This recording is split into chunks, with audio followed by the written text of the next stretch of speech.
ஆண்டவராய் இயேசு கிறிஸ்துவின் நாமம் மகிமைப்படுவதாக. இந்த கர்த்தருடைய நாளில் அவரை ஆராதிக்கும்படியாக நம்முடைய வீடுகளில் குடும்பமாய் கூடியிருக்கிறோம். இந்த ஆராதனை நமக்கு மிகுந்த ஆசீர்வாதமாக இருக்கும் என்கிறதற்கு சந்தேகமில்லை. துவக்கம் முதல் முடியும் மட்டும் மிகுந்த கவனமாக இந்த ஆராதனையில் கலந்து கொள்ளுங்கள்.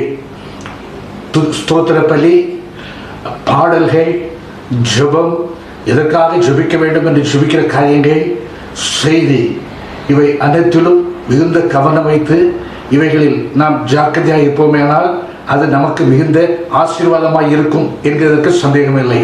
இது முடிந்த பின்பு பிள்ளைகளுக்கு என்று ஒரு ப்ரோக்ராம் இருக்கிறது. கடைசியாக அதையும் நம்முடைய பிள்ளைகள் பார்த்து மகிழ்ச்சி அடையட்டும். கர்த்தருடைய நாமம் மகிமைப்படுவதாக.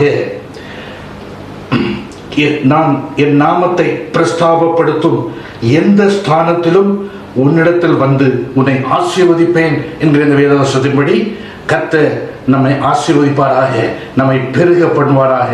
தேவ திட்டங்கள் நம்மில் நிறைவேறுவதாக. ஆமென். நெருக்கப்படுகிற நாளில் என் அடைக்கலமாய் இருப்பவரே உமக்கு நன்றி. அடைக்கலமும் அரணான கோட்டையுமாய் இருப்பவரே உம்மை உயர்த்துகிறேன். தீங்கு நாளில் என் அடைக்கலமாய் இருப்பவரே உம்மை ஆராதிக்கிறேன். அடைக்கலமாய் ஓடி வந்த எனக்கு ஆறுதல் அளித்தவரே உமக்கு நன்றி செலுத்துகிறேன். அடைக்கலான் குருவிகளை பார்க்கிலும் என்னை விசேஷித்திருக்க செய்தவரே உமக்கு ஸ்தோத்திரம். அடையாளங்களையும் அற்புதங்களையும் மிகுதியாய் நடப்பித்தவரே உம்மை ஆராதிக்கிறேன். காயினின் மேல் ஒரு அடையாளத்தை போட்டவரே உமக்கு நன்றி. அடையாளத்தை கட்டளையிடுவேன் என்றவரே உமக்கு ஸ்தோத்திரம். அடையாளமாய் மேகத்தில் வானவில்லை வைத்தவரே உம்மை ஆராதிக்கிறேன். நீ அடையாளங்களை செய்வாய் என மோசையிடம் கூறினவரே உமக்கு ஸ்தோத்திரம். அடையாளத்தை வேண்டிக்கொள் என்று ஆகாசிடத்தில் சொன்னவரே உமக்கு ஸ்தோத்திரம். ரத்தம் உங்களுக்கு அடையாளமாய் இருக்கும் என்றவரே உமக்கு ஸ்தோத்திரம். உன்னை இஸ்ரவேல் வம்சத்தாருக்கு அடையாளமாக்கினேன் என்று சொன்னவரே உமக்கு ஸ்தோத்திரம். சூரியனிலும் சந்திரனிலும் நட்சத்திரங்களிலும் அடையாளங்கள் தோன்றும் என்று சொன்ன ஆண்டவராகிய இயேசுவே உமக்கு ஸ்தோத்திரம். மனுஷகுமாரனுடைய அடையாளம் வானத்தில் காணப்படும் என்றவரே உமக்கு நன்றி. அன்னகனும் நான் பட்டமரம் என்று சொல்லானாக என்றவரே உமக்கு நன்றி. அத்திமரத்தில் முதல் தரம் பழுத்த கனிகளைப் போல எங்கள் முற்பிதாக்களை கண்டுபிடித்தவரே உமக்கு ஸ்தோத்திரம். அத்திமரமும் திராட்சை செடியும் பலன் தர செய்பவரே உமக்கு நன்றி. அதரிசனமானவரே உமக்கு ஸ்தோத்திரம். அதரிசனமுள்ள ராஜாவே உமக்கு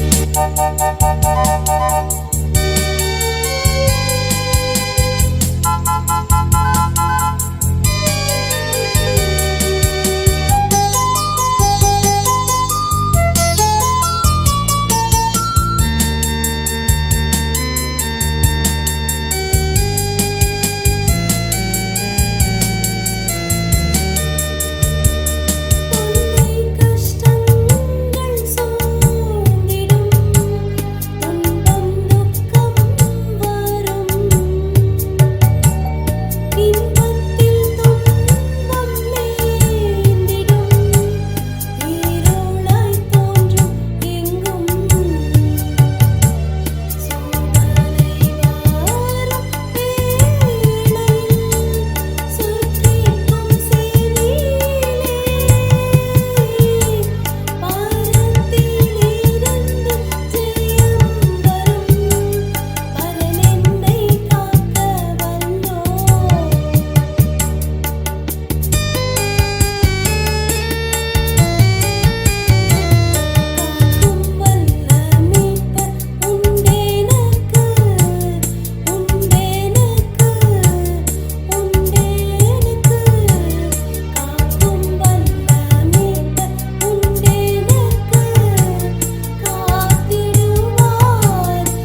பெரிய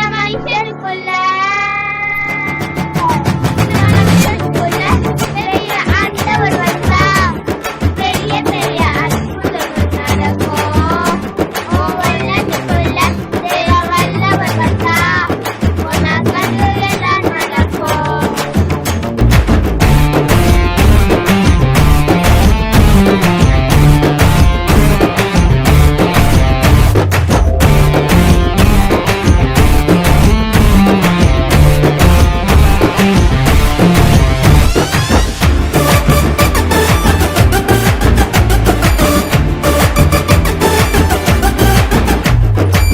பெரிய ராட்சதனை பார்த்து ஓடி வந்ததையும் ஆட்சி.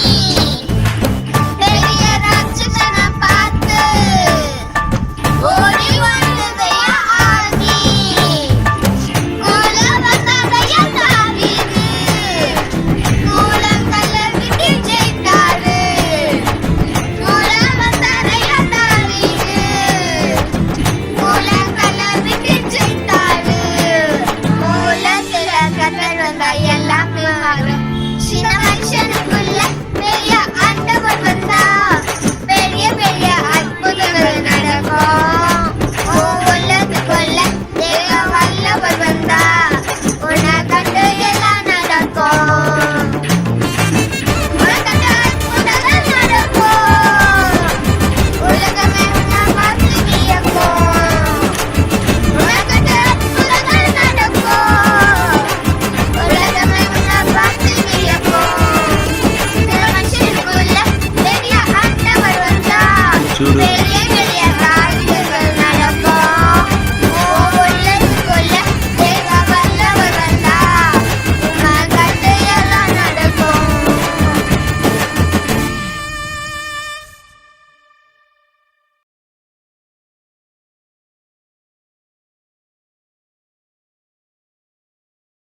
கர்த்தருடைய பரிசுத்த நாமம் மகிமைப்படுவதாக.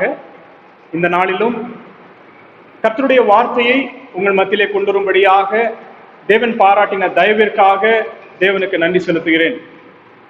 நம்முடைய தேவன் நல்லவர், அவருடைய கிருபை என்றும் உள்ளது. இந்த நாளிலும் இந்த வேத வசனங்கள் தருகிற பலனை நீங்கள் பெற்றுக்கொள்ளும்படியாக நீங்கள் வாஞ்சியாய் இருங்கள். இந்த வேத வசனங்களை நன்றாக கவனியுங்கள். இதை நீங்கள் உங்கள் டைரிகளில் எழுதி கொண்டு அந்த வசன குறிப்புகள் எல்லாம் எழுதி நன்றாக தியானியுங்கள். அப்பொழுது தேவன் தருகிற பலத்தை நீங்கள் இந்த நாட்களிலே பெற்றுக்கொள்கிறவர்களுக்கு எந்த சந்தேகமும் கிடையாது. நாம் கர்த்தருடைய வார்த்தைக்கு நேராக நாம் கடந்து செல்வோம்.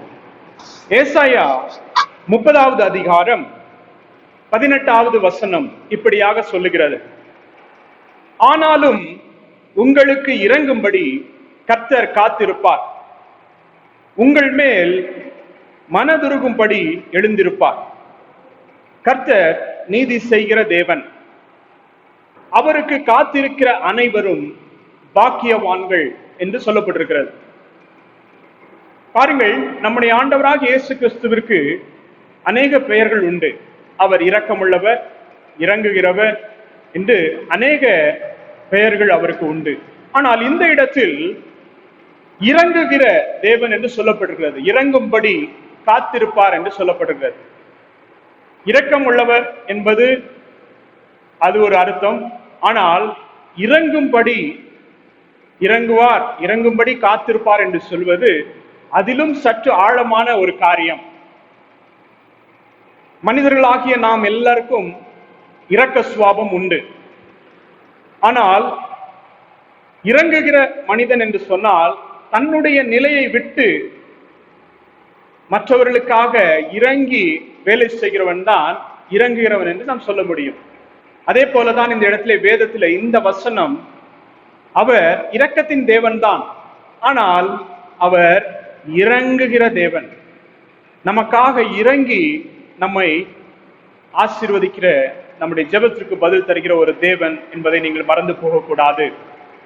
ரோமர் அதிகாரத்தில் நாம் வாசிக்கும் போது ரோமர் 9:16 இப்படியாக சொல்லுகிறது: எவன் மேல் இரக்கமாய் இருக்க சித்தமாய் இருப்பேனோ அவன் மேல் இரக்கமாய் இருப்பேன், எவன் மேல் உருக்கமாய் இருக்க சித்தமாய் இருப்பேனோ அவன் மேல் உருக்கமாய் இருப்பேன். ஆகையால் விரும்புகிறவனாலேயும் அல்ல, ஓடுகிறவனாலேயும் அல்ல, இறங்குகிற தேவனாலேயாம் என்று சொல்லப்பட்டிருக்கிறது. பாருங்கள், இறங்குகிற தேவன், இறங்குகிற தேவனாலேதான் எல்லாம் ஆகும் என்று சொல்லப்பட்டிருக்கிறது. அவர் எவன் மேல் சுத்தமாய் இருக்கிறாரோ அவன் மேல் அவர் இறங்குகிறவர். நீங்கள் இந்த வேதத்திலே இந்த வசனங்கள், முதலாவது சொன்ன வசனங்களை நீங்கள் நன்றாக வாசித்து பார்ப்பீர்கள் என்று சொன்னால், ஏசாயா 30வது அதிகாரம் 18வது வசனத்தை நீங்கள் வாசித்து பார்ப்பீர்கள் என்று சொன்னால், ஆனாலும் உங்களுக்கு இறங்கும்படி கர்த்தர் காத்திருப்பார். அவர் காத்திருக்கிறவர். ஆனால் அந்த வசனத்தின் முடிவிலே என்ன சொல்லப்பட்டிருக்கிறது என்று சொன்னால், அவருக்கு காத்திருக்கிற அனைவரும் பாக்கியவான்கள் என்று சொல்லப்பட்டிருக்கிறது. அவர் காத்திருக்கிறது உண்மைதான், ஆனால் அவருக்கு காத்திருக்கிறவர்கள் பாக்கியவான்கள் என்று சொல்லி முடிவிலே சொல்லப்பட்டிருக்கிறது.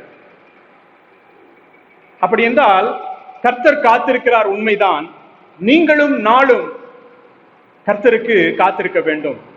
அதுதான் இந்த வசனம் சொல்லுகிறது. அவர் இறங்கும்படி நமக்காக காத்திருக்கிற ஒரு தேவன், அவருக்கு காத்திருக்கிற அனைவரும் பாக்கியவான்கள். அவர் ஒரு நேரத்தை நமக்கென்று குறித்து வைத்திருக்கிறார்.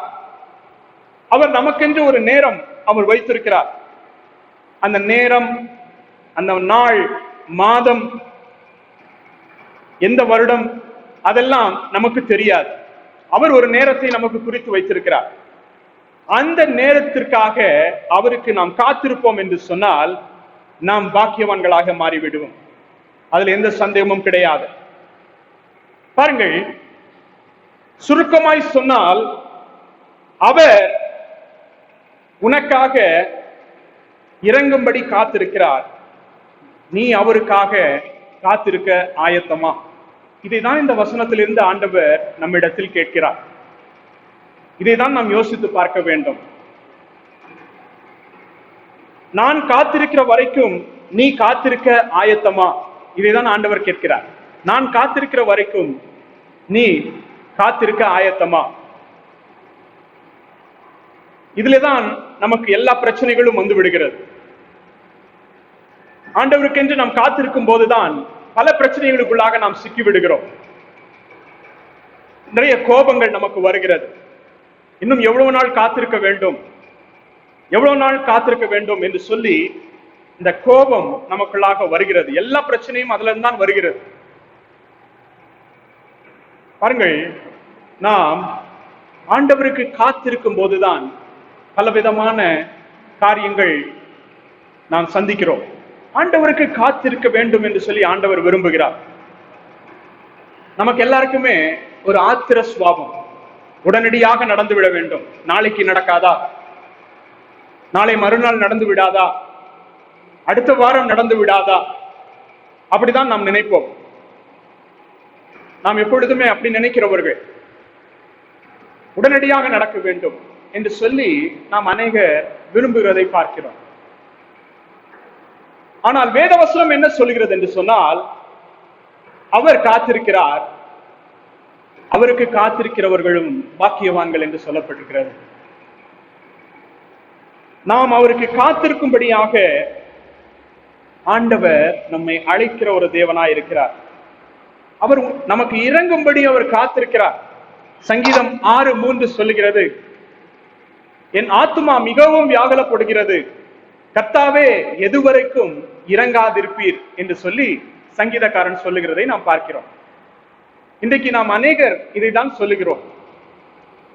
ஆண்டவருக்காக காத்திருக்கும் போது எதுவரைக்கும் இறங்காதிருப்பீர் என்று சொல்லி நாம் சொல்லுகிறவர்களாக காணப்படுகிறோம். உங்களிடத்தில் வந்து கேட்போம் என்று சொன்னால், 1 மாதம் காத்திருந்தோம், 6 மாதம் காத்திருந்தோம்,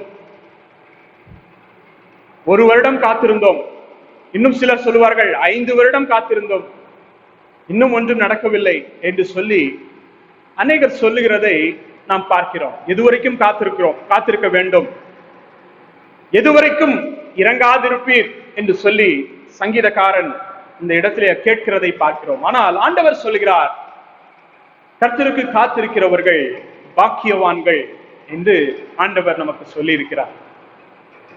பாருங்கள், இன்றைய தினத்திலே நீங்கள்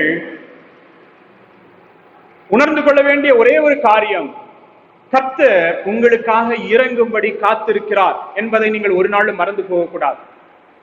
அவர் உங்களுக்காக காத்து கொண்டிருக்கிறார். சங்கீதம் 69:3 சொல்கிறது. அந்த வசனம் நான் படிக்கும் போது எனக்கே அது ஆச்சரியமாக தான் இருந்தது. சங்கீதம் 69:3 சொல்கிறது, நான் கூப்பிடுவதினால் இளைத்து போனேன், என் தொண்டை வறண்டு போயிற்று, உமக்கு காத்திருக்கையில் என் கண்கள் பூத்து போயிற்று என்று சங்கீதக்காரன் சொல்லுகிறான். இந்த வசனத்தை வாசிக்கும் போது எனக்கே புதுமையாக இருந்தது. பாருங்கள், கண்கள் பூத்து போயிற்று என்று சங்கீதக்காரன் சொல்லுகிறதை நாம் பார்க்கிறோம். இன்றைக்கு அநேகர் ஆண்டவருக்காக காத்திருந்து அவர்கள் சொல்லுகிற காரியங்கள் நாம் கேட்கும் போது இப்படிதான் இருக்கிறது. சிலர் சொல்லுவார்கள், நான் அவரிடத்துல ஜெபிக்க சொல்லிவிட்டேன், இவர்களிடத்துல ஜெபிக்க சொல்லிவிட்டேன், இன்னும் நடக்கவில்லை என்று சொல்லி அவர்கள் சொல்லுகிறதை நாம் பார்க்கிறோம். இந்த காத்திருக்கிற வேளைகளில் தான் நமக்கு அநேக வேளையிலே முறுமுறுப்பு வருகிறது, கோபம் வருகிறது, சண்டைகள் வருகிறது, பலவிதமான காரியங்கள் நமக்கு வருகிறது. ஆனால் இந்த சங்கீதக்காரன் இடத்துல சொல்லுகிறான், என் கண்களே பூத்து போயிற்று என்று சொல்லுகிறான். எத்தனை வருஷம் காத்திருக்கிறது என்று சொல்லி அநேகர் சொல்லுகிறதை நாம் கேட்டிருக்கிறேன். பாருங்கள், ஆனால் இன்றைக்கு எத்தனை பேர் இந்த வார்த்தையை உங்களுக்கென்று நீங்கள் எடுத்துக்கொள்ள போவீர்கள் என்று எனக்கு தெரியாது. ஆண்டவருடைய வார்த்தை சொல்லுகிறது, கர்த்தர் உங்களுக்காக இறங்கும்படி அவர் காத்திருக்கிற ஒரு தேவன். எந்த நேரம், எந்த வருடம், எந்த மாதம் என்று சொல்லி நமக்கு அவர் சொல்லவில்லை. ஆனால் அவருக்கு காத்திருக்கிறவர்கள் பாக்கியவான்கள் என்று சொல்லப்பட்டிருக்கிறது. அவருக்கு காத்திருக்கிறவர்கள் வெட்கப்பட்டு போவதில்லை என்று சொல்லப்பட்டிருக்கிறது. நாம் தொடர்ந்து 3 காரியங்களை கர்த்தருக்கு காத்திருக்கிறதுனால் அவர் கர்த்தர் காத்திருந்து இறங்குகிற 3 விதமான மக்கள், 3 விதமான கூட்டத்திற்கு எப்படி அவர் இறங்கினார் என்று சொல்லி இன்றைக்கு கர்த்தருடைய வார்த்தையிலிருந்து நாம் தியானிக்க போகிறோம். முதலாவதாக 2 நாளாகமம் 33வது அதிகாரம் 12-13 வசனங்களை நான் உங்களுக்கு முன்னதாக வாசிக்கிறேன். இப்படி அவன் நெருக்கப்படுகையில் தன் தேவனாகிய கர்த்தரை நோக்கி கெஞ்சி தன் பிதாக்களின் தேவனுக்கு முன்பதாக மிகவும் தன்னை தாழ்த்தினான். அவரை நோக்கி அவன் விண்ணப்பம் பண்ணி கொண்டிருக்கும் போது அவர் அவன் கெஞ்சுதலுக்கு இறங்கி அவன் ஜெபத்தை கேட்டு அவனை திரும்ப எருசலேமில் உள்ள தன்னுடைய ராஜ்யத்திற்கு வர பண்ணினார். கர்த்தரே தேவன் என்று அப்பொழுது மனாசே அறிந்தான் என்று சொல்லப்பட்டிருக்கிறது. பாருங்கள், அவர் இறங்கும்படி காத்திருக்கிற தேவன். எப்பொழுது இறங்கினார் என்று சொன்னால், தன்னை தாழ்த்தி அவன் கெஞ்சி கேட்டபோது ஆண்டவர் இறங்கினதை பார்க்கிறோம். மனாசேயை குறித்து இந்த இடத்துல சொல்லப்பட்டிருக்கிறது. இந்த மனாசே யார்? 55 வருடங்கள் எருசலேமை அவன் அரசாண்டவன். ஆனால் அவன் தன் குமாரர்களை தீமிதிக்க பண்ணி பில்லி சூனியம் செய்து நாள் பார்த்து நிமிஷம் பார்த்து அநேக பின்மாற்றத்திற்குள்ளாக வாழ்ந்தவன் தான் இந்த மனாசே. விக்கிரக ஆராதனைகளை அவன் தேவனுடைய ஆலயத்திலே வைத்து மனாசே செய்தான் என்று சொல்லப்பட்டிருக்கிறது. சரியான பின்மாற்றக்காரனுக்கு அடையாளம் தான் இந்த மனாசே. மனாசேயை பார்ப்பீர்கள் என்று சொன்னால் 100% பின்மாற்றத்திற்கு இருக்கிற ஒரு மனிதனுக்கு தான் மனாசேயை ஒப்பிடலாம். அப்படிப்பட்ட மனாசே பாருங்கள், பிறரையும் பாவம் செய்ய வைத்தான் என்று சொல்லப்பட்டிருக்கிறது. யூதர் எல்லாரையும் அவன் இடர பண்ணினான், யூத ஜனங்கள் எல்லாரையும் அவன் இடர பண்ணினான் என்று சொல்லி வேதத்தில் சொல்லப்பட்டிருக்கிறது. அப்பொழுது அசரிய ராஜா வந்து அவனை சிறைப்பிடித்து சங்கிலியினால் அவனை கட்டி சிறைப்பிடித்து அவனை கொண்டு போகிறான். அவன் சிறைப்பட்டு இருக்கும் போதுதான் இந்த சம்பவம் நடக்கிறது. அவன் சிறைப்பட்டு இருக்கும்போது அவன் என்ன செய்தான் என்று சொன்னால், அவன் தேவனுக்கு முன்பதாக தன்னை தாழ்த்தினான், கர்த்தரை நோக்கி கெஞ்சினான் என்று சொல்லப்பட்டிருக்கிறது. கெஞ்சி தேவனுக்கு முன்பதாக தன்னை தாழ்த்தினான் என்று சொல்லப்பட்டிருக்கிறது. அப்பொழுது தேவன் அவனுக்கு இறங்கினார் என்று சொல்லப்பட்டிருக்கிறது. பாருங்கள், அவன் எப்பொழுது ஆண்டவர் இறங்கினார் என்று சொன்னால், தேவனுக்கு முன்பதாக தன்னை தாழ்த்தி தேவனுக்கு முன்பதாக கெஞ்சும் போது ஆண்டவர் அவனுக்கு இறங்குகிறதை நாம் இந்த இடத்துல பார்க்கிறோம். நம்ம ஆண்டவர் கூட இருந்தா நம்ம என்ன சொல்லியிருப்போம்? மனசைய பார்த்து என்ன சொல்லியிருப்போம்? செய்யறதெல்லாம் செஞ்சுட்ட, எல்லா தப்பும் செஞ்சுட்ட, இப்ப வேற நல்லவன மாதிரி ஜெபம் வேற பண்றியா அப்படின்னு நம்ம கேட்போம். வெளியே போ அப்படின்னு சொல்லிடுவோம், கெட் அவுட் அப்படின்னு சொல்லிடுவோம். ஆனா நல்ல வேளை நம்ம எல்லாம் ஆண்டவரோட இல்லை. ஆனா ஆண்டவர் அப்படி அவனை சொல்லவில்லை. அவன் பின்மாற்றக்காரன் தான்.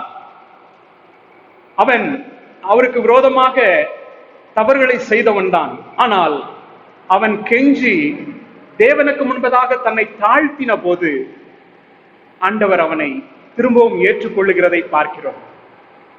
ஆம் பிரியமானவர்களே, இது ஆண்டவர் அண்டை திரும்பி வருகிற ஒரு நேரம்.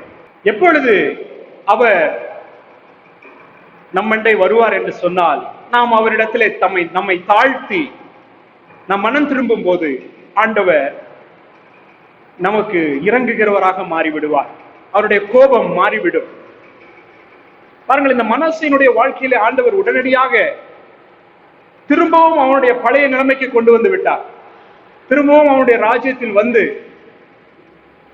அரசாளும்படியாக அவனை திரும்ப அவன் இருந்த நிலைமைக்கு அவனை கொண்டு வருகிறதை பார்க்கிறோம். இது தேவனிடத்திலே ஒப்புரவாகிற ஒரு நேரம், தேவனிடத்திலே மனம் திரும்பி வருகிற ஒரு நேரம். நீங்கள் இந்த மாதத்திலே இன்றைக்கே ஆண்டவரிடத்திலே உங்களை தாழ்மைப்படுத்தி, ஆண்டவரே எனக்கு இறங்கும் என்று சொல்லி அவரிடத்திலே தாழ்மைப்படுத்தி அவரிடத்திலே கெஞ்சி ஜெபிப்பீர்கள் என்று சொன்னால் உடனடியாக அவர் உங்களுக்கு இறங்க வல்லவராக இருக்கிறார். பாருங்கள், ஆனால் அநேகர் பாருங்கள் மனம் திரும்பி விடுவார்கள், மன்னிப்பு கேட்பார்கள். ஆண்டவரே என்னை மன்னியும் மன்னியும் மன்னியும் என்று சொல்லுவார்கள், எனக்கு இறங்கும் என்று சொல்லுவார்கள். ஆனால் தங்கள் பாவங்களை அவர்கள் விட்டுவிட மாட்டார்கள். அவர்கள் செய்த காரியங்களிலே இருப்பார்கள். அப்படிப்பட்ட மனிதர்களை அநேகரை நான் பார்த்திருக்கிறேன். அவர்கள் திரும்ப அவர்கள் செய்த காரியங்களை விட்டுவிடுவார்கள். ஆனால் மனசே அப்படி கிடையாது. பாருங்கள், மனசையை நீங்கள் பார்ப்பீர்கள் என்று சொன்னால் 16வது வசனம் சொல்லுகிறது, அவன் கர்த்தருக்கு பலிபீடத்தை செப்பனிட்டு அதன் மேல் சமாதான பலிகளையும் ஸ்தோத்திர பலிகளையும் செலுத்தி இஸ்ரவேலின் தேவனாகிய கர்த்தரை சேவிக்க வேண்டும் என்று யூதருக்கு கட்டளையிட்டான் என்று சொல்லப்பட்டிருக்கிறது. கர்த்தருக்கு விரோதமாய் இருந்த மனுஷன் தான், பின்மாற்றத்தில் இருந்த மனுஷன் தான். ஆனால் தன்னை தாழ்த்தி கெஞ்சி ஆண்டவரிடத்தில் ஜெபித்த பின்பு அவனுடைய வாழ்க்கையிலே ஒரு பெரிய மனம் திரும்புதல் வந்துவிட்டது. அவன் பேச்சு அளவாக அவன் மனம் திரும்பாமல் உண்மையிலேயே அவன் மனம் மாறுகிறதை நாம் பார்க்கிறோம். இந்த வேத வசனங்களை வைத்து நீங்கள் பார்ப்பீர்கள் என்று சொன்னால், பலிபீடத்தை அவன் செப்பனிடுகிறான், பலிகளை செலுத்துகிறான், இஸ்ரவேல் தேவனாகிய கர்த்தரை சேவிக்கும்படி எல்லா யூதேயா முழுவதற்கு கட்டளை கொடுக்கிறான். உடனடியாக அவன் கீழ்ப்படுகிறதை பார்க்கிறோம். அவன் மனம் திரும்பி வந்த காரியத்தை, அவன் விட்ட காரியத்தை அவன் திரும்பவும் செய்யாமல் ஆண்டவரிடத்திலே தாழ்த்தி ஜெபித்து எந்தெந்த காரியத்தை சொன்னானோ அதையெல்லாம் அவன் செய்து முடிக்கிறவனாக காணப்படுகிறான். நம்முடைய வாழ்க்கையிலே இந்த மனாசை போல நாம் மனம் திரும்புகிறவர்களாக இருப்போம் என்று சொன்னால், தாழ்த்தி அறிக்கையிட்டு நம்முடைய காரியங்களை ஆண்டுடைய பாதத்தில் வைத்து அவரண்டை வருவோம் என்று சொன்னால் உடனடியாக நம்மை ஏற்றுக்கொள்ளுகிற, இறங்குகிற, நமக்காக இறங்குகிற ஒரு தேவன் நமக்கு இருக்கிறார். உடனடியாக இறங்குகிற தேவன். பாருங்கள், கெட்ட குமாரன் இருந்தான். அவன் தன்னுடைய தகப்பனிடத்திலிருந்து எல்லா ஆஸ்திகளையும் வாங்கி கொண்டு சென்று விட்டான். தகப்பனுக்கு துரோகம் பண்ணி கொண்டுதான் சென்றான். ஆனால் அவன் வருவான் என்று சொல்லி தகப்பன் காத்திருக்கிறதை நாம் பார்க்கிறோம். நம்முடைய தகப்பனுடைய இருதயம் அதுதான். அவர் கோபம் உள்ளவர் தான், ஆனால் அதே நேரத்தில் அவர் இரக்கம் உள்ளவர். அவரிடத்திலே நாம் நம்மை தாழ்மைப்படுத்தும் போது, ஆண்டவரே என்று சொல்லி கெஞ்சி ஜெபிக்கும் போது, அவர் இரக்கத்தின் தேவன் மட்டுமல்ல, உடனடியாக இறங்கி நம்மை பழைய நிலைமைக்கு கொண்டு வந்து நம்மை ஆசீர்வதிக்கிற ஒரு தேவன். பழைய ஆசீர்வாதங்களை நீங்கள் இருந்த திரும்பவும் பெற்றுக்கொள்ளத்தக்கதாக, பழைய நிலைமைக்கு, பழைய ஆசீர்வாதத்தை விட மேன்மையாக உங்களை வைக்கும்படியாக ஆண்டவர் உங்களை கொண்டு வந்து உயர்த்தி ஆசீர்வதிக்கிற தேவன். இது மனம் திரும்புகிற ஒரு நேரம். இந்த நேரத்தை நீங்கள் பயன்படுத்திக் கொள்ளுங்கள். உங்களுடைய வாழ்க்கையில இதுவரைக்கும் நீங்கள் ஆண்டவருக்கு விரோதமாக எவ்வளவு பின்மாற்றத்தில் இருந்தீர்களோ அது பரவாயில்லை. ஆண்டவருடைய சமூகத்திலே நீங்கள் உங்களை தாழ்த்தி ஒப்பு கொடுத்து வருவீர்கள் என்று சொன்னால் ஆண்டவர் உங்களை கொண்டு பெரிய காரியங்களை செய்வார். இந்த மனாசேயை கர்த்தர் ஏற்றுக்கொண்டார். அவர் புறம்பே தள்ளவில்லை. நீ எனக்கு எவ்வளவோ துரோகம் செய்து விட்டாய் என்று சொல்லி அவர் புறம்பே தள்ளவில்லை. உடனடியாக அவனுக்கு இறங்கினார் என்று சொல்லப்பட்டிருக்கிறது. அவர் நமக்கு இரக்கம் செய்கிற தேவன். இரண்டாவதாக, யாருக்கு ஆண்டவர் இறங்குவார் என்று சொல்லி நாம் பார்ப்போம் என்று சொன்னால், சங்கீதம் 72:13 நாம் வாசிப்போம் என்றால் நமக்கு புரியும். நான் வாசிக்கிறேன். பலவீனனுக்கும் எளியவனுக்கும் அவர் இறங்கி எளியவர்களின் ஆத்துமாக்களை ரட்சிப்பார் என்று சொல்லப்பட்டிருக்கிறது. பலவீனனுக்கும் எளியவனுக்கும் அவர் இறங்கி எளியவர்களின் ஆத்துமாவை ரட்சிப்பார் என்று சொல்லப்பட்டிருக்கிறது. பாருங்கள், பலவீனனுக்கு அவர் இறங்குகிற ஒரு தேவன். நம்முடைய தேவன் பலவீனர்களுக்கு இறங்குகிறவர். ஆவிக்குரிய வாழ்க்கையிலும் சரி, சரீர பிரகாரமான வாழ்க்கையிலும் யார் பலவீனமாக இருக்கிறார்களோ அவர்களுக்கு அவர் இறங்கி உதவி செய்கிறவர். வேதத்தில் நீங்கள் வாசித்து பார்ப்பீர்கள் என்று சொன்னால், அநேக இடங்களிலே தேவன் பலவீனரை தமக்கென்று தெரிந்தெடுத்தார் என்று சொல்லி நாம் வாசிக்க முடியும். பலவான்களை வெட்கப்படுத்த பலவீனர்களை ஆண்டவர் தெரிந்தெடுத்தார் என்று சொல்லப்பட்டிருக்கிறது. அவர் பலவீனருக்கு இறங்கி உதவி செய்கிற தேவன். நீங்கள் பிலிப்பியர் 2:27 நீங்கள் வாசிப்பீர்கள் என்று சொன்னால், அவன் வியாதிப்பட்டு மரணத்திற்கு சமீபமாய் இருந்து அவனுக்கு மெய்தான், ஆகிலும் தேவன் அவனுக்கு இறங்கினார். இரண்டாவதாக, யாருக்கு கர்த்தர் இறங்குவார் என்று சொல்லி நாம் பார்ப்போம் என்று சொன்னால், சங்கீதம் 72:13 நாம் வாசிப்போம் என்று சொன்னால் நமக்கு புரியும். பலவீனனுக்கும் எளியவனுக்கும் அவர் இறங்கி எளியவர்களின் ஆத்துமாக்களை ரட்சிப்பார் என்று சொல்லப்பட்டிருக்கிறது. பாருங்கள், பலவீனனுக்கு ஆண்டவர் இறங்குகிறவராக இருக்கிறார். நாம் இந்த நாட்களிலே நாம் சொல்லுகிறதை நாம் கேட்டிருக்கிறோம். நான் மிகவும் பலவீனமாக இருக்கிறேன் என்று சொல்லுகிறவர்களை நீங்கள் பார்த்திருக்கலாம். பலவீனர்களுக்கு ஆண்டவர் இரக்கம் செய்கிறவராக இருக்கிறார். ஆவிக்குரிய வாழ்க்கையில் பலவீனராக இருந்தாலும் சரி, சரீரத்தில் பலவீனமாக இருந்தாலும் சரி, அவர்களுக்கு இரக்கம் செய்கிறவராக, இறங்கி உதவி செய்கிறவராக இருக்கிறார். இந்த நாட்களிலே நாம் டெலிபோன்ல பேசும்போது நாம் நன்றாக இருக்கிறது போல் தெரியலாம், மற்றவர்கள் நன்றாக திடகாத்திரமாக இருக்கிறது போல் தெரியலாம். ஆனால் அவர்கள் பேசுகிற வார்த்தையை ஆண்டவர் தான் அறிந்திருக்கிறார். நான் எவ்வளவு பலவீனமாக இருக்கிறேன் என்று சொல்லி அவர் சொல்லினதை ஆண்டவர் தான் கேட்கிறவராக இருக்கிறார். பிசாசு கூட கேட்டுட்டு இருக்கோம், என்ன பேசுறாங்கன்னு. இன்னும் பேசு அப்படி என்று சொல்லி அவன் சொல்லுவான். நீ பலவீனமான என்று சொல்லு அப்படி என்று சொல்லுவான். சகோதரிகள் வேலை செய்யும் போது சொல்லுகிறதை பார்க்கலாம், பலவீனமா இருக்கிறேன் என்று சொல்லி, பலவீனமா இருக்கிறேன் என்று சொல்லி. வேலை ஸ்தலத்துக்கு நாம் வேலைகளை சொல்லும் போது, ஐயோ நான் பலவீனமா இருக்கிறேன் என்று சொல்லி அநேக வேளையிலே நாம் சொல்லலாம். எனக்கு பலன் குறைந்தது போல் தெரிகிறதே என்று சொல்லி, பலவீனனா இருக்கிறேன் என்று சொல்லி அநேக வேளைகளிலே நாம் சொல்லுகிறதை ஆண்டவர் ஒருவர் தான் அறிவார். மனிதர்களுக்கு முன்பதாக நாம் பலவான்களாக இருக்கலாம், ஆனால் நாம் பலவீனர்களாக அநேக வேளைகளிலே காணப்படலாம். பலவீனர்களுக்கு ஆண்டவர் இறங்குகிறவராக இருக்கிறார். வேதத்தில் நீங்கள் வாசிப்பீர்கள் என்று சொன்னால், அவர் பலவீனரை தெரிந்தெடுக்கிறதை பார்க்கிறோம். பலவான்களை வெட்கப்படுத்த பலவீனரை ஆண்டவர் தெரிந்தெடுக்கிறதை பார்க்கிறோம். நம்முடைய தேவன் பலவீனர்களை அவர் இறங்கி தாங்குகிற ஒரு தேவனாய் இருக்கிறார். அவர் பலவீனர்களுக்கு உதவி செய்கிற ஒரு தேவனாக இருக்கிறார். பாருங்கள், பிலிப்பியர் 2:27 நீங்கள் வாசிப்பீர்கள் என்று சொன்னால் அந்த இடத்திலே ஒரு காரியம் சொல்லப்பட்டிருக்கிறது. அவன் வியாதிப்பட்டு மரணத்திற்கு சமீபமாய் இருந்தது மெய்தான், ஆகிலும் தேவன் அவனுக்கு இறங்கினார். அவனுக்கு இறங்கினது அல்லாமல் துக்கத்தின் மேல் துக்கம் எனக்கு உண்டாகாத படிக்கு எனக்கும் இறங்கினார் என்று சொல்லி அந்த வசனம் சொல்லுகிறதை நாம் பார்க்கிறோம். எப்பாப்பிராத்தை குறித்து இந்த இடத்துல சொல்லப்பட்டிருக்கிறது. 25வது வசனத்தை நீங்கள் வாசித்து பார்த்தீர்கள் என்றால் தெரியும். எப்பாப்பிராத்து தேவனுக்கென்று அநேக ஊழியங்களை செய்ய பிரயாசப்பட்டு செய்த ஒரு ஊழியக்காரன். அவன் தான் இதை சொல்லுகிறான். அவனை குறித்து தான் இந்த இடத்துல சொல்லப்பட்டிருக்கிறது. அவன் இப்படியாக சொல்லுகிறான், அவன் மரணத்துக்கு சமீபமாய் இருந்தது மெய்தான், அவ்வளவு பலவீனமாய் இருந்தவனை அவனுக்கு தேவன் இறங்கினார் என்று சொல்லப்பட்டிருக்கிறது.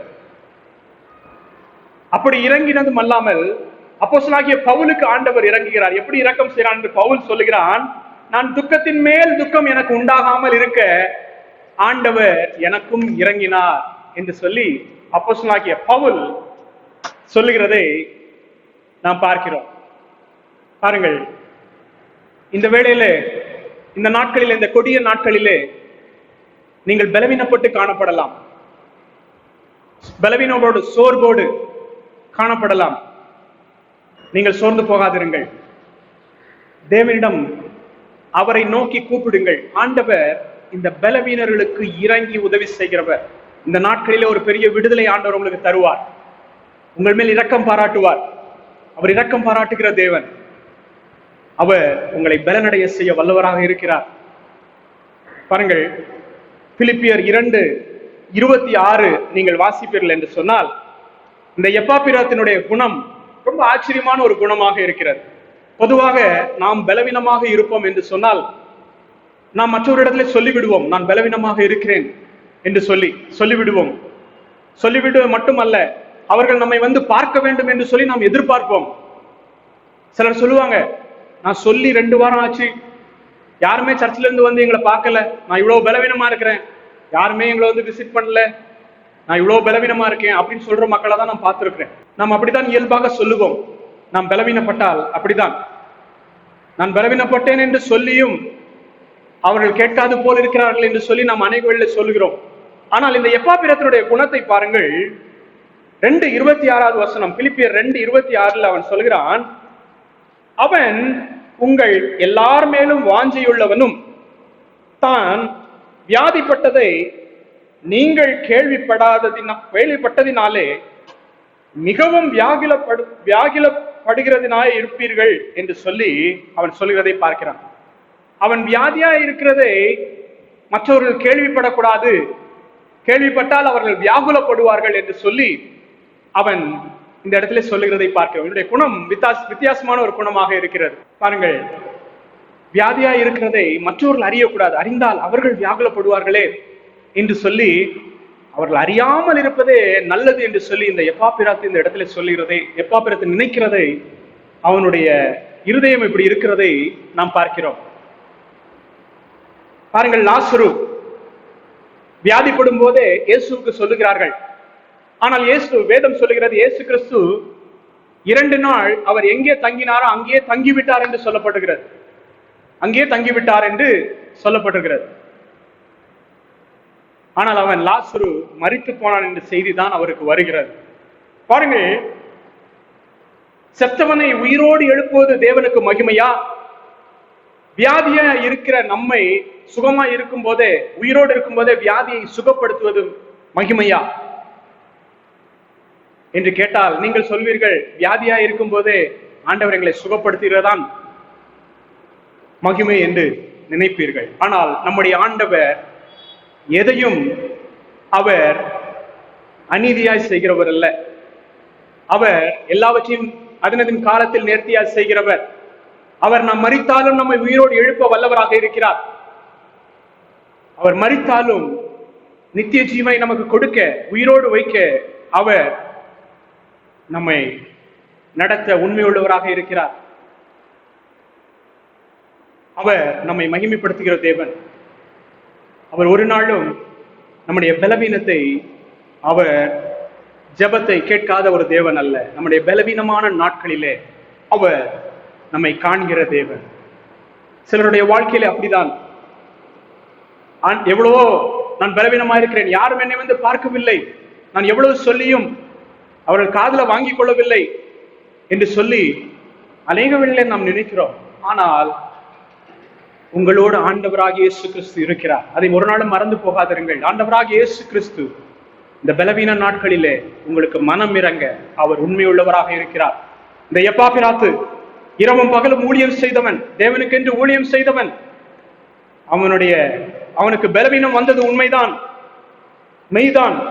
மரணத்துக்கு அவன் சமீபமாய் இருந்தது மெய்தான். ஆகிலும் தேவன் அவனுக்கு இறங்கினார் என்று சொல்லப்பட்டிருக்கிறது. அதே தேவன் உங்களுக்கும் எனக்கும் இறங்க வல்லவராக இருக்கிறார். ஆவிக்குரிய வாழ்க்கையில இன்றைக்கு நீங்கள் தளர்ந்து போய் சோர்ந்து போய் இருக்கிறீர்களா? பலவீனப்பட்டு இருக்கிறீர்களா? எல்லா காரியங்களும் எப்படியோ நடந்து கொண்டிருக்கிறது, என்ன நடக்குமோ என்று சொல்லி பலவீனப்பட்டு கொண்டிருக்கிறீர்களா? சோர்ந்து போகாதிருங்கள். தேவனுடைய பலத்தை பெற்றுக் கொள்ளுங்கள்.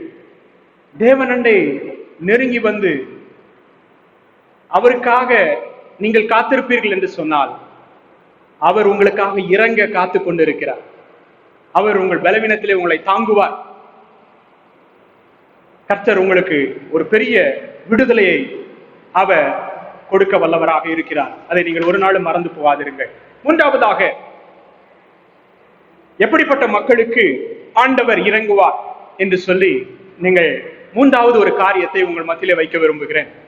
சங்கீதம் 103:13 சொல்லுகிறது, தகப்பன் தன் பிள்ளைக்கு இறங்குகிறது போல கர்த்தர் தமக்கு பயந்தவர்களுக்கு இறங்குகிறார் என்று சொல்லப்பட்டிருக்கிறது. மூன்றாவதாக, யாருக்கு கர்த்தர் இறங்குவார் என்று சொன்னால் தமக்கு பயந்தவர்களுக்கு அவர் இறங்குகிற ஒரு தேவனாய் இருக்கிறார். பாருங்கள், அவர் நமக்கு தகப்பனாகவும் இருக்கிறார், தாயாகவும் இருக்கிறார். இந்த உலகத்துல அப்படி ஒரு பர்சனாலிட்டி இருக்கவே முடியாது. தகப்பனாவும் தாயாவும் ஒரே நம்பர் இருக்கவே முடியாது. ஆனா ஆண்டவர் கர்த்தர் நமக்கு தகப்பனாகவும் தாயாகவும் இருக்கிறார். தகப்பனாக இருக்கிறார் உண்மைதான், தாயாகவும் இருக்கிறாரா என்று சொல்லி நீங்கள் கேட்கலாம். ஆம், தாயாகவும் இருக்கிறார். நீங்க நம்ப முடியலன்னா உங்களுக்கு ஒரு வசனத்தை சொல்றேன். ஏசாயா 49:15 சொல்லுகிறது, ஸ்திரீயானவள் தன் கற்பத்தின் பிள்ளைக்கு இறங்காமல் தன் பாலகனை மறப்பாளோ? அவள் மறந்தாலும் நான் உன்னை மறப்பதில்லை என்று ஆண்டவராக இயேசு கிறிஸ்து கர்த்தர் சொல்லுகிறதை நாம் பார்க்கிறோம். ஆம் பிரியமானவர்களே, அவர்தான் நமக்கு தாயாகவும் தகப்பனாகவும் இருக்க வல்லவராக இருக்கிறார். பிள்ளைகள் பாருங்க, எப்பொழுதுமே தகப்பனிடத்திலோ பெற்றோரிடத்திலோ தாயினிடத்திலோ கேட்டுக்கொண்டே இருக்கும், ஏதாவது கேட்டுக்கொண்டே இருக்கும். பிள்ளைகளை கவனிச்சு பாருங்க, ஏதாவது அவர்கள் கேட்டுக்கொண்டே இருப்பார்கள். ஐஸ்கிரீம் கேட்பார்கள், அவர்கள் வெளியே சென்றால் அது வேணும் இது வேணும் ஏதாவது ஒண்ணு வேணும், ஏதாவது ஒண்ணு அவர்கள் கேட்டுக்கொண்டே இருப்பார்கள். பார்க்கிறதெல்லாம் அவர்களுக்கு ஒரு ஆசை வரும், எல்லாத்தையும் அவர்கள் கேட்டுக்கொண்டே இருப்பார்கள். நீங்க சொல்லி பாருங்க, கோல்டு வந்துடும், ஐஸ்கிரீம் சாப்பிடக்கூடாது அப்படின்னு சொல்லி பாருங்க, திருப்பியும் கேட்பாங்க, வாங்கி தாங்கப்பா அப்படின்னு கேட்பாங்க. உடனே நீங்க இறங்கிடுவீங்க, போய் தொலை அப்படின்னு சொல்லி என்ன பண்ணுவீங்க, வாங்கி கொடுத்துட்டீங்க, திருப்பி கோல்டு பிடிச்சிடும். இன்னைக்கு நிறைய பேர் அப்படிதான், அப்பா எனக்கு தாங்கன்னு கேட்டு கேட்டு கேட்டது நிமித்தம் துன்பப்பட்டு இருக்கிறாங்க. ஆண்டவர்கிட்ட இந்த மாதிரி கேட்டு தங்களுக்கு தேவையில்லாத காரியங்களை ஆண்டவர் இறக்கப்பட்டு கொடுத்ததுனால அநேகர் கலங்கி கொண்டிருக்கிறார். அந்த காரியம் அவங்களுடைய வாழ்க்கையில வந்ததுனால அதை குறித்து வேதனைப்பட்டு கொண்டிருக்கிறார்கள். பாருங்கள், நம்முடைய ஆண்டவர் இரக்கம் உள்ள ஒரு தேவன். தகப்பன் பிள்ளைக்கு இறங்குகிறது போல அவர் நமக்கு இறங்குகிற ஒரு தேவன். எதை கேட்டாலும் அதை கொடுக்கிறவர். அவரிடத்துல அப்பா தாங்க என்று சொல்லி இறங்கி இறங்கி கேட்டு பாருங்களேன், அவர் நமக்கு இரக்கமாக கொடுக்கிற ஒரு தேவன். தகப்பனை போல தாயை போல அவர் இரக்கம் பாராட்டுகிறவர். தேவனிடத்திலிருந்து எத்தனையோ இரக்கங்களை நாம் பெற்றிருக்கிறோம். அவர் நமக்கு தகப்பனாக இருக்கிறபடினாலே எவ்வளவோ இரக்கங்கள், எவ்வளவோ நன்மைகள் நம்முடைய வாழ்க்கையில பெற்றிருக்கிறோம். அவர் இரக்கமுள்ள ஒரு தேவன். பாருங்கள், இந்த இடத்துல ஒரே ஒரு சம்பவத்தை சொல்லி நான் முடித்து விடுகிறேன், நீங்கள் புரிந்து கொள்ளும்படியாக. யோசுவாவில் 15வது அதிகாரம் 18, 19வது வசனத்தை நீங்கள் வாசிப்பீர்கள் என்று சொன்னால், அந்த இடத்திலே அக்சாளை குறித்து சொல்லப்பட்டிருக்கிறது. அக்சாள் யார்? இந்த காலேப் அவனுடைய மகள் தான் இந்த அக்சாள். இந்த அக்சாள் என்ன கேட்கிறாள்? காலேபின் இடத்திலே எனக்கு ஆசீர்வாதம் ஒன்று வேண்டும் என்று சொல்லி கேட்கிறாள். எனக்கு ஒரு ஆசீர்வாதம் தாங்க அப்பா என்று சொல்லி தன் தகப்பனாகிய காலேபின் இடத்துல கேட்கிறாள். என்ன கேட்கிறாள்? எனக்கு செழிப்பான ஒரு நிலத்தை தாங்க. நீங்க எனக்கு வறட்சியான நிலத்தை தந்து விட்டீர்கள், எனக்கு செழிப்பான ஒரு இடத்தை, செழிப்பை கேட்கிறாள். செழிப்பான ஒரு இடத்தை எனக்கு தாங்கள் என்று சொல்லி தகப்பனிடத்துல கேட்கிறாள். அதை கேட்டதை அவள் பெற்றுக்கொள்கிறாள். பாருங்கள், பிள்ளைகள் நம்மிடத்தில் எதை கேட்டாலும் நாம் இறக்கப்பட்டு கொடுத்து விடுவோம். உடனடியாக அக்சாளுக்கு அது செழிப்பான இடம் கொடுக்கப்படுகிறது. காலேப் கொடுக்கிறான். ஆனால் அந்த சம்பவத்திலே நீங்கள் வாசிக்கும் போது, அந்த வசனங்களை எல்லாம் நீங்கள் வாசிக்கும் போது, நீங்கள் அதை தனிப்பட்ட முறையிலே வாசித்து பாருங்கள். யோசுவா 15வது அதிகாரம் 18, 19 நீங்கள் வாசிப்பீர்கள் என்று சொன்னால், அந்த சம்பவத்திலே ஒரு காரியம் எனக்கு மிகவும் பிடித்திருந்தது. அந்த காரியம் என்னவென்று சொன்னால், அவள் அக்சாள் கழுதையின் மேல் வந்து கொண்டிருப்பாள். தன்னுடைய தகப்பனாரை பார்த்தவுடன் கழுதையின் மேல் இருந்து இறங்கி அவனை, தன் தகப்பனை வேண்டிக் கொண்டாள் என்று சொல்லப்பட்டிருக்கிறது. பாருங்கள், தகப்பனிடத்திலே கேட்க வேண்டும் உண்மைதான், ஆனால் தகப்பனை குறித்த ஒரு பயம் இருக்க வேண்டும், ஒரு பயபக்தி இருக்க வேண்டும். அவள் கழுதையில உட்கார்ந்துகிட்டே கேட்கல, எனக்கு ஒரு நிலம் வேணும், எனக்கு ஒரு செழிப்பான இடம் வேணும்னு கழுதை மேலே உட்கார்ந்துட்டு கேட்கல. இன்னைக்கு நிறைய பேர் நீங்க பாத்தீங்கன்னா, பெருமை என்கிற ஒரு கழுதை மேல உட்கார்ந்துக்கிட்டு ஏதாவது ஆண்டிடத்துல கேட்டா ஒண்ணுமே கிடைக்காது. கர்த்தருக்கு கொடுக்க வேண்டிய கனம், கர்த்தருக்கு கொடுக்க வேண்டிய மகிமை, அவரை குறித்த பயம், அவரை குறித்த பயபக்தி நமக்கு இருக்கும் போதுதான் அந்த பெருமையாகிய கழுதையை விட்டு இறங்கிடணும். அப்பந்தான் ஆண்டவர் நம்முடைய வாழ்க்கையில் ஆசீர்வாதத்தை கொடுப்பார். அநேக கழுதைகள் இருக்கிறது. சிலருக்கு ஜாதி என்கிற கழுதை, அந்த ஜாதி என்கிற கழுதை மேல உட்கார்ந்துகிட்டு இருப்பாங்க, இறங்க மாட்டாங்க. பணம் என்கிற கழுதை, அந்த பணத்தின்கிற கழுதை மேலே உட்கார்ந்துகிட்டு இருப்பாங்க, இறங்கி ஆண்டவர்கிட்ட கேட்க மாட்டாங்க. நிறைய கழுதைகள் இருக்கு. பரிசுத்தம் என்கிற கழுதை சிலருக்கு, நான் பரிசுத்தவான் அப்படின்னு காட்டுற கழுதெல்லாம் இருக்கு. அந்த கழுதை மேல உட்கார்ந்துக்கிடுவாங்க. அந்த கழுதை மேல உட்கார்ந்துக்கிட்டு தகப்பனிடத்துல நாம் எதையும் கேட்டு பெற்றுக்கொள்ள முடியாது.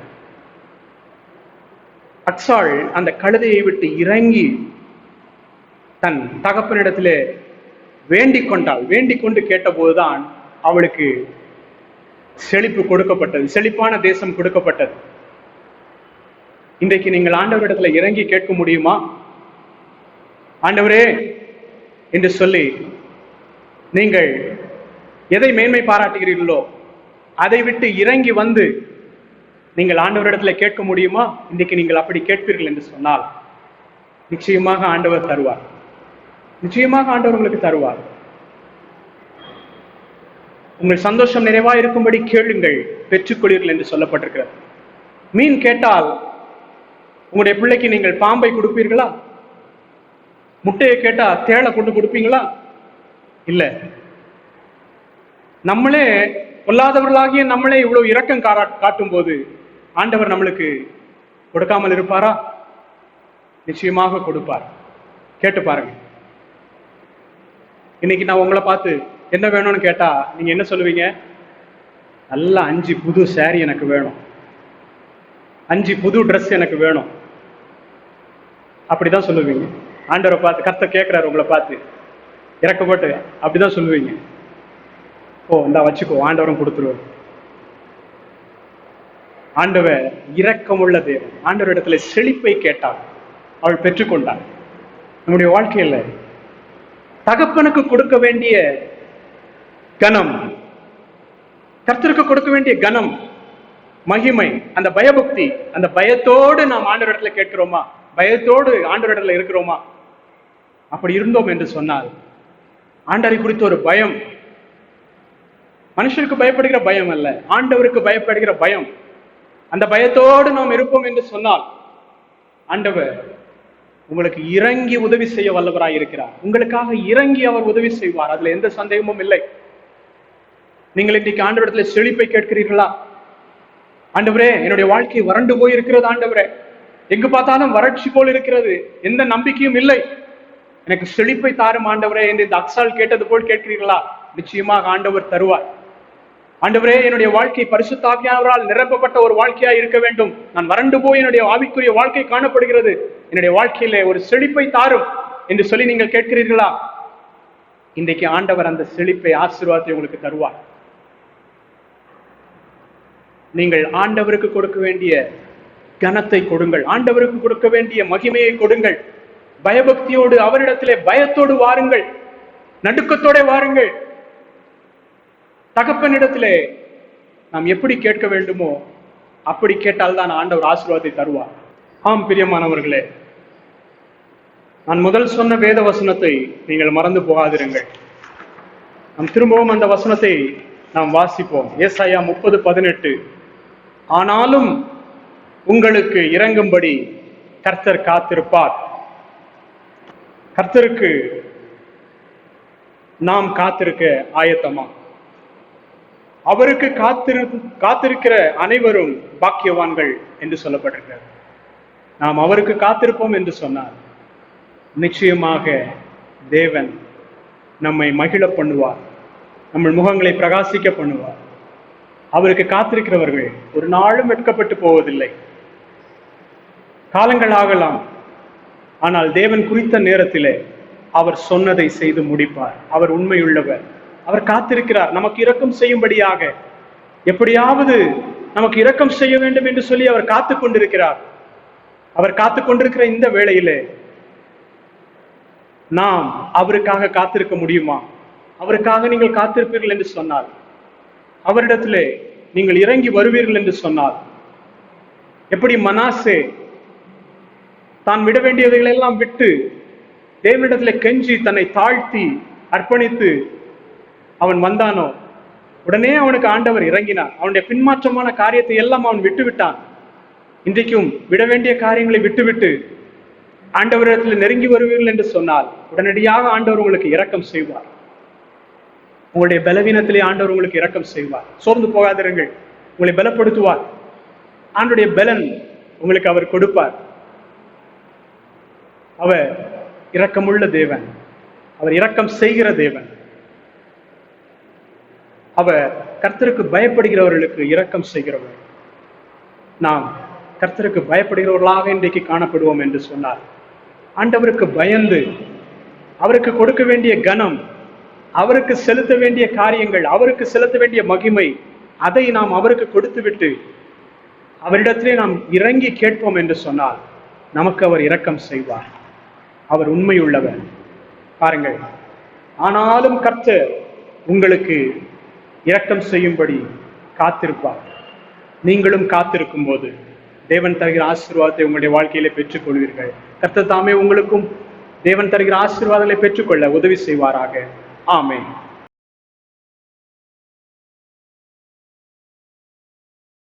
கர்த்தருடைய வார்த்தைகளை நாம் கேட்டோம். இந்த வேளையிலும் இருக்கிற இடத்திலே நாம் முழங்கால் பண்ணிட்டு வழி முகத்தை நோக்கி பார்ப்போம். கர்த்தரை பின்மாற்ற நிலைமையில் இருக்கிறவர்களும் அவருடைய சமூகத்திலே தாழ்த்தி வரும்போது அவர் இறங்குகிற தேவன் என்றும், பலவீனமானவர்களுக்கும் ஆவிக்குரிய ஜீவியத்திலும் சரீர பிரகாரமும் பலவீனமானவர்களுக்கும் அவர் இறங்குகிற தேவன் என்றும், இன்னும் கர்த்தருக்கு பயப்படுற பயம் உள்ளவர்களுக்கும் அவர் இறங்குகிற தேவன் என்பதையும் நாம் இந்த வேளையில் கேட்டோம். அதன்படி இந்த நேரத்திலே இருக்கிற பிள்ளைகள் யார் யார் எப்படிப்பட்ட சூழ்நிலை இருந்தால் உண்மை நோக்கி பார்க்குற இந்த பிள்ளைகளுக்கு நீர் இறங்கும்படியாக நாங்கள் ஜெபிக்கிறோம். கர்த்தாவே, நீ இந்த இடத்திலிருந்து நீர் ஆசீர்வதித்து அனுப்பும். வசனத்தை கேட்ட ஒவ்வொரு பிள்ளைகளுக்கும் கர்த்தாவே, இந்த நாள் முதல் உம்முடைய கண்களில் அவருக்கு இரக்கம் கிடைக்கும்படியாக நாங்கள் ஜெபிக்கிறோம். அவர்களை ஆசீர்வதிப்பீராக, அவருடைய தேவைகளை சந்திப்பீராக. இந்த கொரோனாவினால் அவர்கள் பயந்த சூழ்நிலை இருந்தாலும் கர்த்தர் அந்த உங்களுடைய இரக்கத்தின்படி உங்களுடைய பிள்ளைகளை நீ பாதுகாத்து கொள்ளும்படியாக ஜெபிக்கிறோம் ஐயா. எல்லா பயத்துக்கும் உடைய பிள்ளைகளை நீங்களாக்கி நீ பாதுகாத்து கொள்ளும். துதி கன மகிமையெல்லாம் உமக்கே செலுத்துகிறோம். இயேசுவின் நாமத்தில் ஜெபம் கேளும் பிதாவே, ஆமேன்.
உறவுகள் பெரிந்தாலும்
ச்சே, இது மாதிரி உலகத்திலே எந்த கேமும் இருக்காது.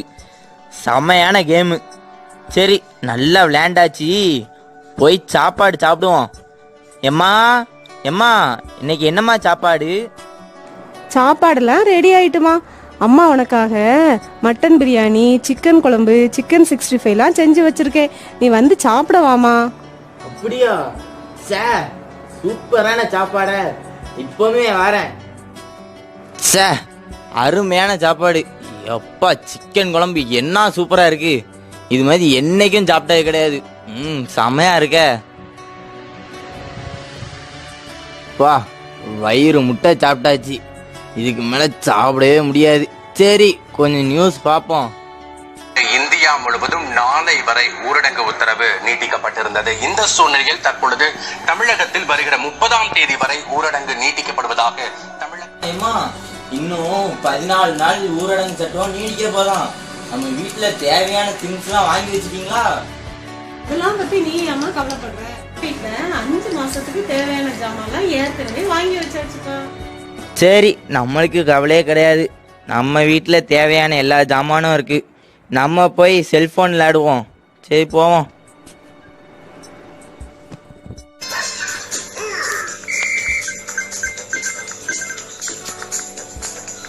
சே, செம்மையா ஓடுறானப்பா, வேற லெவல்ல ஓடுறான். புது கேரக்டர் செம்மையா இருக்கு. சரி, இன்னைக்கு நம்ம ஒரு வழி ஹை ஸ்கோர் போட்டுற வேண்டியதான். எல்லாரையும் மிஞ்சி நம்ம தான் வின் ஆகும்.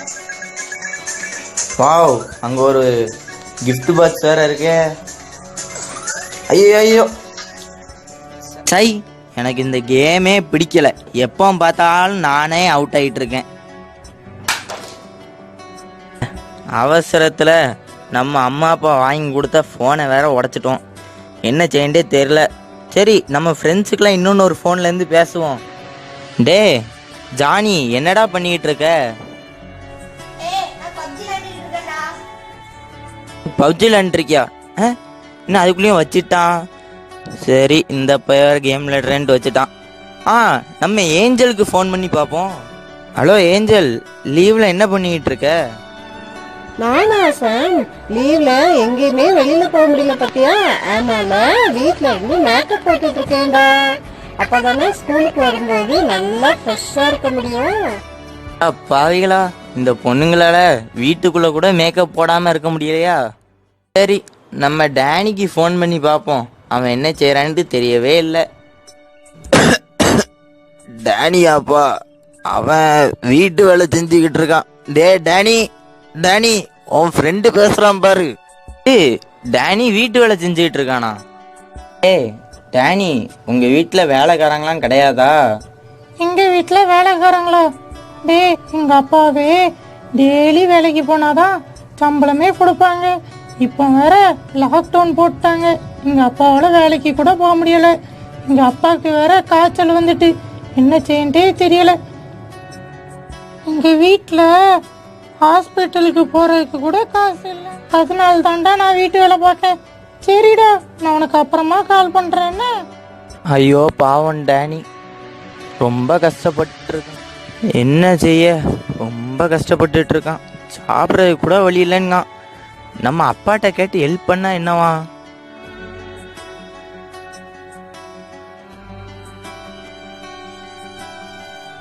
என்ன இது, நம்ம பையன் இங்க வந்து உட்கார்ந்துருக்கான். சரி, இப்ப என்னன்ட்டு கேட்போம். டே சாம், என்னடா இங்க உட்காந்து யோசிக்கிட்டு இருக்க? வீட்டுக்கு வரலையாடா? அது இல்லப்பா, என் ஃப்ரெண்டு ஒருத்தனுக்கு ரொம்ப பண கஷ்டம். உங்க வீட்டில் ரொம்ப கஷ்டப்பட்டு இருக்காங்க. அவங்க அப்பா கூட சோம் இல்லாமல் இருக்காங்க. அவங்களுக்கு யாராலையும் ஹெல்ப் பண்ண முடியல. அதனால நம்ம ஹெல்ப் பண்ணலாமான்ட்டு யோசிச்சுட்டு இருந்தேன். அதான். டே சாம், அதெல்லாம் பத்தி நீ கவலைப்படாதடா. கவர்மெண்ட்ல இருந்து அவங்களுக்கு நிறைய காசு கொடுப்பாங்க. நீ அதெல்லாம் பத்தி கவலைப்படாத. வா, நம்ம வீட்டுக்கு போலாம். டே, அப்பா உனக்காக எவ்வளவு வாங்கி வச்சிருக்கேன். அதை வச்சு நீ விளையாண்டு நீ சந்தோஷமா இருக்கதான்டா. மற்றவங்களுக்கு கொடுக்கையா சொல்லு. சரி, வா வா, வீட்டுக்கு போவோம். அது இல்லப்பா, அவங்க வீட்டில் மொத்தமா 7 பேர். கவர்மெண்ட் கொடுக்கறதெல்லாம் அவங்களுக்கு பத்தாதுப்பா. அதனால நம்ம ஹெல்ப் பண்ணுவோம்ப்பா, ப்ளீஸ்ப்பா. டே, அப்பா அப்பல இருந்து பேசிக்கிட்டே இருக்கேன், திரும்ப திரும்ப பேசிக்கிட்டு இருக்கேன். நீ வீட்டுக்கு வா, இல்லை வெளில நின்று நான் போறேன். சே, தூக்கமே வர மாட்டேங்கி. நம்ம பையனை வேற நம்ம ரொம்ப திட்டோம். பைபிளில் கூட ஏழைக்கு இறங்கிறவன் கர்த்தருக்கு கடன் கொடுப்பான் இருக்கு. அது மாதிரி நம்மளும் ஏழைகளுக்கு இறங்கணும். நம்மகிட்ட நிறைய பணம் பொருள்லாம் இருக்குது. சரி, நம்ம பையனோட நண்பனுக்கு நம்ம உதவிட்டா என்னவா? நம்ம பையன்கிட்ட போய் நாளைக்கு முதல்ல மன்னிப்பு கேட்கணும். நம்மகிட்ட தான் போதுமான ஜாமான் இருக்குதே, அதை மட்டும் நம்ம எடுத்துட்டு மற்றதெல்லாம் ஏழைகளுக்கு கொடுத்து உதவுவோம். சரி, நம்ம முதல்ல கடவுள்கிட்ட போய் மன்னிப்பு கேட்போம். காலையில் எஞ்ச உடனே முதல் வேலையா நம்ம பையனோட ஃப்ரெண்டுக்கு தான் ஹெல்ப் பண்ணணும்.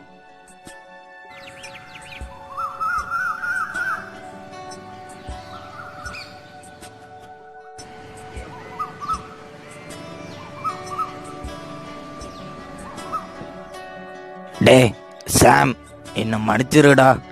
நான் நைட்டு யோசித்து பார்த்தேன், ஏழைக்கு இறங்கிறவன் கர்த்தருக்கு கடன் கொடுப்பான்ட்டு பைபிள்லே இருக்கு. நீ அதை புரிஞ்சு வச்சிருக்க.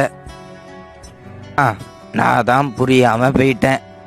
நேற்று உன்ட்ட அவ்வளோ கோவப்பட்டதுக்காக என்ன மன்னிச்சிருப்பா.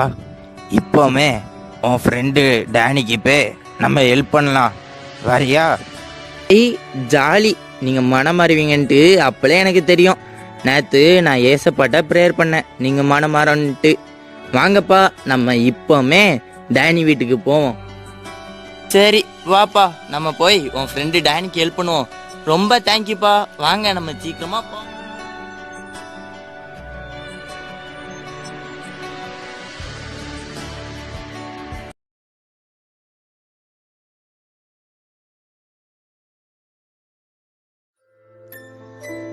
அன்பானவர்களே, தேவை நிறைந்த இந்த பூமியில் தேவையுள்ளவர்கள் ஏராளம்.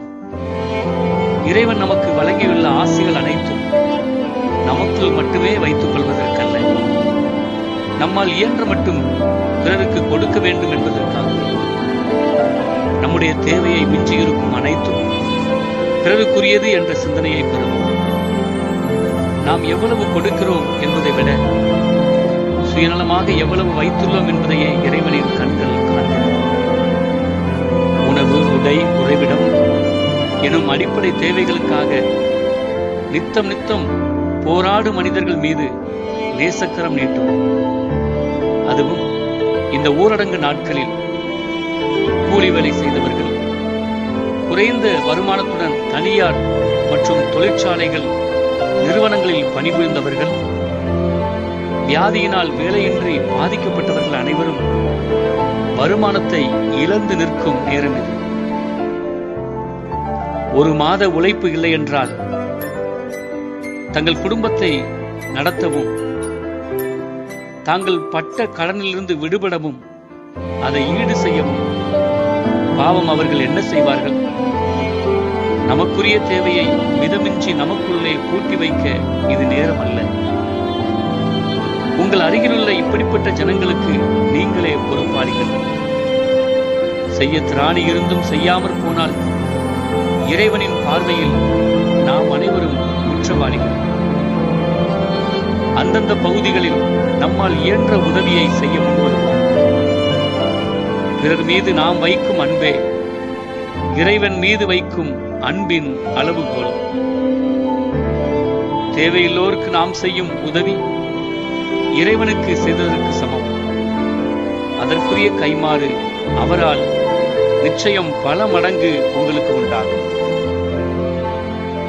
மக்களுக்காக செய்யும் உதவிகளை இணைந்திருப்போம். இறை ஆசி என்றும் உங்களில் நிலைத்திருப்பதாக.